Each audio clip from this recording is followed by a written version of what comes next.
Hey guys, welcome back to my YouTube channel. I am Namatlubi Khatebe and I'm back with an informative video. This is mainly for people who have just gotten out of matric or are about to leave matric, and people who haven't been to varsity or are in varsity and don't like what they're doing. I think this video is for you. If you do not meet to that criteria of this video, please share it to somebody who actually does. But nonetheless, let's get into it. Now, I'll be covering about 6 or 7 topics on this particular one, and hopefully come back with another video to tell you everything else that I get to know as I do the process as well. Now, first and foremost, what is a CCIP? A CCIP is a Community College Initiative program that is offered in the US, and it's basically skills development that they provide you, except at a community college. Now, what do I mean by community college? For those of you that don't know, community college would be a EWC that is particularly in the East Rand, or those small colleges like the aviation college, the one that's like by the airport. It's only there. So that's what they mean by community college. We are not talking about Stellenbosch, EWC, no, not EWC, sorry, Verts. Yeah, we're not talking about such. So yeah, second thing that needs to be covered here, if I do look down, just know that I am reading. So yeah, second thing that needs to be covered here is what is the criteria and who can apply for the CCIP program. The first thing is that you have to be a part of one of these countries. I'll put them somewhere on the screen for you to qualify to be a part of this program. Second thing is that if you are interested in studying these fields and only these fields, guys, please, if you're a nurse or studying to be a nurse and you are at the end, please just don't go and study this. Like, you know what, let me actually not even make any judgments, just deliver the message. So the second person who can apply for the CCIP program is somebody who is interested in studying in one of those fields, and those fields only. You must be 18 years and older. Like I said, this is mainly for people who are leaving matric or who are not finding a school to go into, like university in South Africa, or cannot afford it.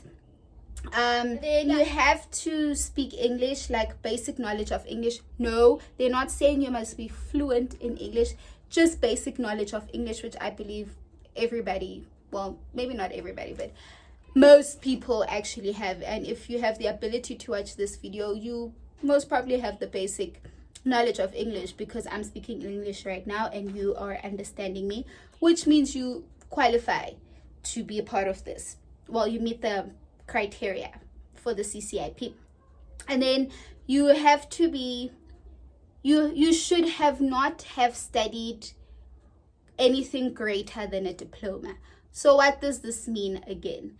This means that you should not be anything above an NQ level 7. So NQ level 7 going up, you do not qualify for this. You should be below that. I'm talking about people who are doing diplomas, high certificates, people who don't actually even know what they want to do and they want to take a gap year. I think this is a great course for you to do.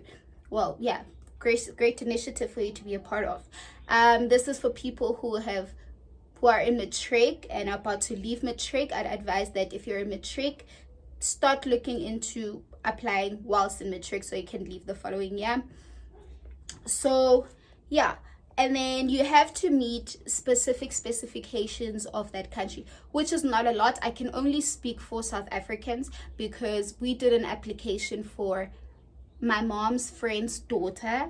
I helped her with an application of it, and it's basically your medical checks and stuff, things that they'd require for you when you travel the world, well, when you go to a different country. So I don't know if it's any different from when you are in another country outside of South Africa. I don't know what specifications they would require. I think that's something you can actually check out. But for South Africans, it's basic medical. Are you medically fit? Why do you want to be a part of this? tax bracket, household tax bracket and stuff like that. So nothing hectic. Please, if you do not meet any of these criteria, please don't apply. Like, no. No. If you have NQ level 7, Zulu, it's not for you. If you're not part of these countries, it's not for you. I don't know about dual citizen, but it's just not for you. Okay, guys? Now, let's move on to the third part that should be addressed, which would be the financial aspect of things, which, I mean, I just said you're going to be studying in the US with this, so it's probably in your mind that, you know, Karabo, well, that's my other name, but no matter where am I going to get the money? Like, it's probably in your mind. Relax with the financial aspect of things, because first and foremost, they actually provide you with a J1 visa, as in they will pay for the financial need for you to do your your J1 visa. This will then give you access to the United States, obviously, to be part of this program, and they will also pay for your trips from home, so from South Africa to the US. You do not have to pay for anything. They will do flight for you, book jet, pay for your visa, and when you do get to the US, they do give you an allowance. I do not know how much it is, but when I do know how much it is, I will put it in the comments once I do know. But I don't know how much it is, but financially, this program actually covers you. All they're saying is, we just want you, as in you bring yourself. Well, don't bring yourself, just apply so we can bring you to the US to be a part of this program, right? So financially, you're covered. So it also goes above and beyond and covers for basic medical needs. So these are things like if you get in an accident or have mild flu, you know, basic health. As in, do not go to the US and get pregnant. Well, maybe if the person is a citizen, but generally, do not go there and get pregnant, because you don't want that lingering above you. That's a whole nother topic. So don't do it. Financially, ukred. Health-wise, you good. So let's move on to the other section of this, which would be accreditation, which I think is something to consider. Like, it's one of the most important thing to consider. They actually do not guarantee accreditation to your country of that certificate. What does this mean? This means that if you go to the US to study a specific field, say agriculture, for example, and you come back to South Africa or Ghana or any of these countries that makes you eligible to be part of this, that does not mean that your country will be able to recognize that certificate, which means that that certificate might just be another certificate, not a recognizable certificate, just like another certificate. I mean, it's a take or go. On the bright side, if your country does recognize and gives accreditation to this certificate, it means that, sure thing, I mean, you can go far. However, if it doesn't, don't feel discouraged, because you will be coming with knowledge from the US, with something that can help people in your specific country, or even help yourself in your specific country. I mean, who knows? You can even go to the US for this program and actually just end up being a permanent resident there. So don't be discouraged to apply because of the accreditation part, but I do think it's generally something that you should consider and should research specifically on that field, if that certificate is accredited in South Africa. Let's move on to the other part. Now, the other part would be, how long does this program take? This program takes 1 year. Yeah, this program takes 1 year. Their intake is typically the following year of June, July. That would be their intake, as in like your start date. You have to be back at the USA by then. So it's a 1 year thing. It's as good as an internship. So you can figure it out. Besides that, guys, you can even go just to go to the US. I mean, if I could do it, I probably would have done it, because they have one field that I would be interested in, right? But yeah, some some fields you could actually even be there for less than a year, so around like 8 months, but generally it's not more than 12 months. It's not more than a year, which is something I think you can spare and just go check out the US as well, you know. Here are a couple of things that I think you should really consider. Is that being part of this program means you have to be in the US full-time.